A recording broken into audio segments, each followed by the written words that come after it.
2 hours later. We got it.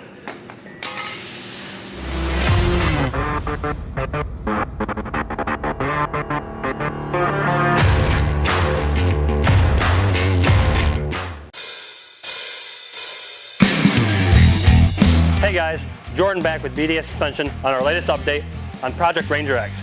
Now if you missed our earlier videos, we got our hands on a early production 2019 Ford Ranger XLT. As some of you may know, we only have a short 5-week period to get this truck ready.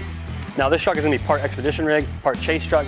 It's also going to be an awesome adventure rig. We're going to outfit it with tons of accessories and all kinds of things to make it one cool ass truck.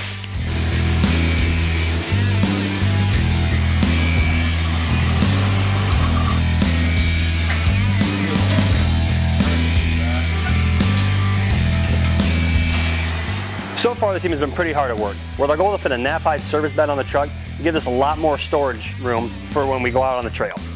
Now nearing the end of the second full week with this truck, we made a lot of progress prototyping the suspension. Using a mix of CAD sourced from Ford and raw measurements taken off the Ranger, we have designed a complete IFS system from the ground up to improve this truck's performance with clearer for the larger 35-inch BFG tires we have planned to go under. At this point, the prototype crossmembers, differential relocation brackets, upper control arms, and Fox coilover have been cut, bent, welded, and be test fit. This setup will correct the suspension geometry at 6 inches of lift, while keeping all the driveline angles in check.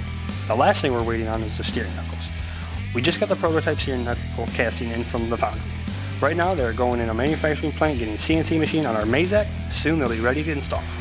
Now with us having to add 10 inches to the frame, we have to change everything. Anywhere from our leaf spring shackles to our wiring harnesses to even our drive shaft, we have to change it all. Now even though this box is made out of aluminum, it's going to be a lot heavier than our factory box. So with that being said, we're going to have to get a lot bigger spring. So we're going to take a spring from a half-ton full-size truck and it's going to give us the load capacity and the whole ride height that we need. Now for good measure, we called our friends up at Airlift to have them send us a set of bags. Now this is going to help support all the extra gear that we throw in the bed of the truck. While all this is going on, we've also got a few guys fabbing up the adventure rack mount on the top of the service bed. This will give us even more storage for things like fuel cans, off-road lighting, retractable awning, and off-road essentials. The rack will be fitted onto 3 sides of the truck and left open in the back to give us room to load and unload a dirt bike in the back. We have been mocking things up to figure out the best positioning to mount the bike and the other gear going in the back of this Ranger. So as you can see, the bed has been taken on and off several times. So with that being said, we have to figure out all the logistics for the filler tube for the gas, the suspension, and even the Nerf bars. So we went with a custom set of Nerf bars.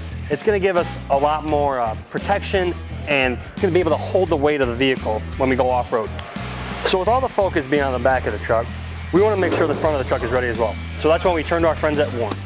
As you can see, we replaced the factory bumper with a steel Ascent Series bumper. Now as you can see, it's got a couple spots we can mount up some rigid LED lights, and for things to get really rough, we got the Xeon Platinum 10,000 pound Warn winch. That's all my updates for this week. Make sure you check out our Facebook, our YouTube, our Instagram, and our BDS blog. Now I gotta get back to work to help the guys.